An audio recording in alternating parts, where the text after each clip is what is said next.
আমি করিনি, আপনারা সবাই দেখেছেন। এতগুলো ক্যামেরা, বিধানসভার ক্যামেরা, একটা ফুটেজ বের করুন যে কুণাল ঘোষ কাউকে ধাক্কা মেরেছে। আখরুজ্জামান নাকি, আখরুজ্জামান যে কেন্দ্রে থাকেন, মানে নির্বাচিত, সেখানকার মানুষ জানেন যে আপনাদের এমএলএ তার এলাকায় ঘুরছে না, এখানে কার বাড়ি কার হোটেল বিজেপির এখানে পা চেটে বেড়াচ্ছে, বিজেপির দালালি করে বেড়াচ্ছে, তার জন্য ভোট দিয়েছিলেন আখরুজ্জামানকে? আপনারা তো অ্যান্টি বিজেপি ভোট দিয়েছিলেন ভোটাররা। আপনার এমএলএ আজকে বিজেপির দালালি করছে কলকাতায় বসে। আমি কারোর গায়ে, এমনকি কোনো ডেস্কেও আমি স্পর্শ করিনি, কারুর কোনো মাইক স্পর্শ করিনি, কারুর কোনো শরীর স্পর্শ করিনি, উল্টে আমাকে এসে অ্যাটাক করা হয়েছে। আপনি স্পিকারের চেয়ারে বসে বলছেন আমি ধাক্কাধাক্কি করেছি। একটা ভিডিও দেখাতে পারবেন? আপনারাই তো সমস্ত ক্যামেরার ব্যবস্থা করে রেখেছেন। আমার কণ্ঠরোধ কিন্তু অব্যাহত আছে। আমাকে বিজেপির বিধায়করাই বললেন যে আপনাদের লোকেরাই তো স্পিকারকে বলছেন আপনাকে অ্যালাউ না করতে। এটা কোন ধরনের জিনিস হচ্ছে? সরকার পক্ষের মদতে 4 নম্বর এবং কুণাল ঘোষ বিজেপির লাইভ দালাল তথাকথিত স্পিকার বিরোধী বলে যারা চিহ্নিত, তাদের চক্রান্তে আমার কণ্ঠরোধ কিন্তু অব্যাহত আছে। গতকাল যেভাবে একের পর এক দিন যে ঘটনাগুলো ঘটছে, শিডিউল বক্তব্য শোভনদেব চট্টোপাধ্যায় আমার নাম দিচ্ছেন আর আখরুজ্জামানরা নাম কেটে দিচ্ছেন, অর্থাৎ বলতে দেওয়া হচ্ছে না। সরকার পক্ষ চাইছে তারা সরকারও চালাবেন আবার বিরোধীও পুষবেন, অর্থাৎ তথাকথিত বিরোধীদের নামে অনৈতিকভাবে স্পিকারের নিয়োগ করা লোকজন নির্বিষ বক্তব্য রাখবেন সরকারের বিরুদ্ধে, ভাবখানা যেন বিরোধী, কিন্তু সরকারের কোনো অসুবিধা হবে না। গতকাল আমি তৈরি হয়ে এসেছিলাম পুলিশ বাজেটে বলবো সন্ত্রাস ইত্যাদি, আমায় বলতে দেওয়া হয়নি। আমি যখন জানতে যাই তারপর আমার সঙ্গে দমন পীড়ন হয়েছে, আপনারা দেখেছেন সবাই। আমাকে শেষ পর্যন্ত মার্শালদের টিম দিয়ে বার করে দেওয়া হয়, সাসপেন্ড করা হয় কালকের মতো। আজকে আমি এসেছি, আজকে আমাদের দলনেতা শোভনদেব চট্টোপাধ্যায় একটা পয়েন্ট অফ অর্ডার তিনি তুলেছিলেন যে মাননীয় স্পিকার গতকাল কুণাল ঘোষকে যেভাবে বার করে দেওয়া হলো তাকে কোনো আত্মপক্ষ সমর্থনের সুযোগ দেওয়া হয়নি। মহামান্য স্পিকার তিনি বললেন যে গতকালের ঘটনা নিয়ে কোনো আলোচনা আজ হবে না। স্পিকারের নিশ্চিতভাবে এই ধরনের সিদ্ধান্ত নেওয়ার অধিকার আছে, তা নিয়ে বিতর্ক থাকতে পারে, বাট স্পিকারের রাইট আছে। কিন্তু তার সঙ্গে স্পিকার একটা শব্দ যোগ করলেন যে গতকাল যে কলঙ্কজনক ঘটনা ঘটেছে, সঙ্গে সঙ্গে আমি সেটায় অবজেকশন দিয়েছি যে মাননীয় স্পিকার আপনি কলঙ্কজনক কথাটা ব্যবহার করতে পারেন না, কারণ আটকানো হচ্ছে আমাকে, বাদ দেওয়া হচ্ছে আমার নাম, আমি প্রতিবাদ করতে যাচ্ছি, আমার উপর দমন পীড়ন চলছে, আপনি বলছেন কলঙ্কজনক। কলঙ্ক তো আমাকে বাদ দেওয়ার যে খেলাটা হচ্ছে, চক্রান্তটা কলঙ্কের। তখন স্পিকার বললেন না আপনি ধাক্কাধাক্কি করেছেন। তখন আমি তীব্র প্রতিবাদ করে বলি বিভ্রান্তিকর কথা বলবেন না। আমি কারোর গায়ে, এমনকি কোনো ডেস্কেও আমি স্পর্শ করিনি, কারুর কোনো মাইক স্পর্শ করিনি, কারুর কোনো শরীর স্পর্শ করিনি, উল্টে আমাকে এসে অ্যাটাক করা হয়েছে। আপনি স্পিকারের চেয়ারে বসে বলছেন আমি ধাক্কাধাক্কি করেছি। একটা ভিডিও দেখাতে পারবেন? আপনারাই তো সমস্ত ক্যামেরার ব্যবস্থা করে রেখেছেন। আপনি কেন বাজে কথা বলছেন আমার নামে? তখন বিজেপির লোকেরা তারা এসে বললেন স্পিকারের সঙ্গে তর্ক করা যায় না। আমি বললাম স্পিকারকে সম্মান করি, আমি স্পিকারের কাছে গিয়েও বললাম স্যার আপনাকে সম্মান করি, বাট আপনি কলঙ্ক কথাটা বললেন কেন? বললো না কাল যা হচ্ছিল। আপনি এটা বললেন কেন যে আমি ধাক্কাধাক্কি করেছি? এই কথাটা আপনি প্রত্যাহার করুন। স্পিকার সাহেব সেইভাবে না করেও ঘুরিয়ে তারপর বললেন না আসলে ওখানে ধাক্কাধাক্কি হচ্ছিল। ঠিক আছে, এখন স্পিকার এটা বলেছেন।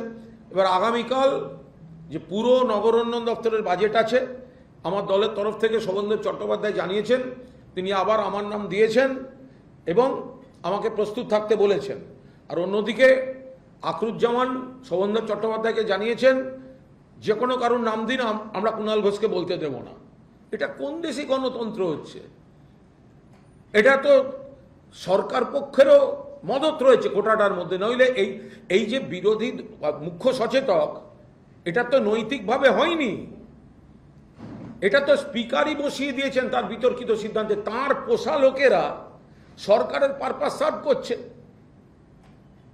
ফলে যদি মনে করেন যে কুণাল ঘোষকে টার্গেট করে কুণাল ঘোষকে বলতে দেবেন না, আমি তো আমাদের কেউ তো বিয়ে কমিটিতে নেই, আমাদের কাউকে রাখেনি, কিন্তু আমি শুনলাম বিয়ে কমিটিতে আখরুজ্জামান স্পিকার সাহেবকে বলেছে যে ওদের অর্থাৎ আসল তৃণমূলের কাউকে বলা অ্যালাউ করবেন না। আমাকে বিজেপির বিধায়করাই বললেন যে আপনাদের লোকেরাই তো স্পিকারকে বলছেন আপনাকে অ্যালাউ না করতে। এটা কোন ধরনের জিনিস হচ্ছে? আমি একটা ইলেক্টেড এমএলএ, আমার বেলেঘাটা কেন্দ্রের জন্য এমন কিছু বলার আছে, সারা বাংলা তৃণমূল কংগ্রেস বা মানুষের জন্য এমন কিছু বলার আছে যেগুলো ওই সাজানো পোষা বকলেস পরা বিরোধীরা বলছে না। তাদেরকে পুতুল সাজিয়ে বসিয়ে রেখেছে সরকার পক্ষ, তাদের অস্বস্তি হয় এমন কোনো কথা তারা বলছে না। আখরুজ্জামান যে কেন্দ্রে থাকেন মানে নির্বাচিত, সেখানকার মানুষ জানেন যে আপনাদের এমএলএ তার এলাকায় ঘুরছে না, এখানে কার বাড়ি কার হোটেল বিজেপির এখানে পা চেটে বেড়াচ্ছে, বিজেপির দালালি করে বেড়াচ্ছে, তার জন্য ভোট দিয়েছিলেন আখরুজ্জামানকে? আপনারা তো অ্যান্টি বিজেপি ভোট দিয়েছিলেন ভোটাররা। আপনার এমএলএ আজকে বিজেপির দালালি করছে কলকাতায় বসে, নিজের স্বার্থে করছে, দলের স্বার্থে নয়, আপনার স্বার্থে নয়, কেন্দ্রের স্বার্থে নয়।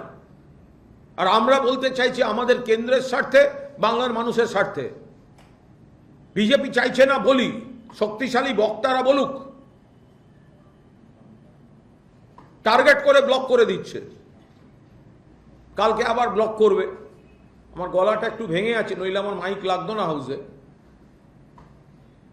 কিন্তু যেটা করছেন এনারা, একটা বক্তৃতা না করতে পারলে জীবন ব্যর্থ হয়ে যাবে না। কিন্তু আমি একজন বিধায়ক, আমার দল যখন আমার নাম দিচ্ছে, তাহলে ওরা কাটার কে? কেন কাটবে? আর আখরুজ্জামান বলছে আমাদের এতজন বিধায়ক। আরে ওই তো তোদের বিধায়ক ভাই, একদিন অন্তর একদিন একই লোককে দিতে হয়।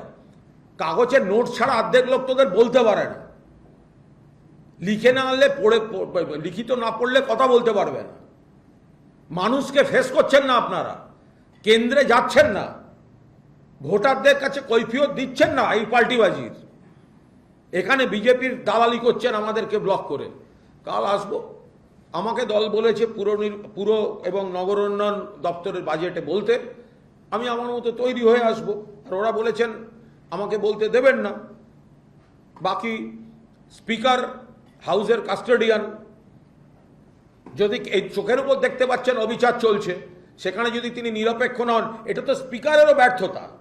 রথীনবাবু ভদ্রলোক, রথীনবাবু আমি যেটুকু দেখেছি, সিএ মানুষ, প্রথমবার এসছেন, তিনি পেশাদার ভদ্রলোক, কিন্তু এটা তো তাঁরও একটা স্পিকার হিসেবে উল্টে তাঁরই কলঙ্ক হয়ে থাকবে তার সময়, যে তিনি 2 মাসের মধ্যে স্মুথ চালাতে পারছেন না, হাউসে গন্ডগোল হয়ে যাচ্ছে, সাসপেন্ড করতে হচ্ছে। এটা তো আমরা হাসিম আব্দুল হালিম তার কাছ থেকে যা দেখেছি, আমি যখন থেকে এই হাউসে রিপোর্টার হয়ে আসি, যে স্পিকারের কৃতিত্ব হচ্ছে স্মুথ চালানো যায় যাতে, আর যদি স্মুথ চালানো না যায় সেটা স্পিকারের ব্যর্থতা। আপনি আপনার দলের কথা শুনতে পারেন, কিন্তু ডিসক্রেডিট তো আপনার। আমি স্পিকারকে শ্রদ্ধা করছি, বাট স্পিকার যদি বলে কলঙ্ক, আমি স্পিকারকে শ্রদ্ধা করছি, কিন্তু স্পিকার যদি বলে আপনি ধাক্কাধাক্কি করেছেন, আমি করিনি, আপনারা সবাই দেখেছেন, এতগুলো ক্যামেরা, বিধানসভার ক্যামেরা, একটা ফুটেজ বের করুন যে কুণাল ঘোষ কাউকে ধাক্কা মেরেছে। উল্টে আমার উপর চড়াও হওয়া হয়েছে। আমাদের ভিডিও ভালো লাগলে লাইক এবং শেয়ার করুন, কমেন্ট সেকশনে গিয়ে জানান আপনাদের মতামত। আরও ভিডিও পেতে আমাদের চ্যানেল সাবস্ক্রাইব করুন এবং প্রতি মুহূর্তে খবরের আপডেট পেতে প্রেস করুন বেল আইকন।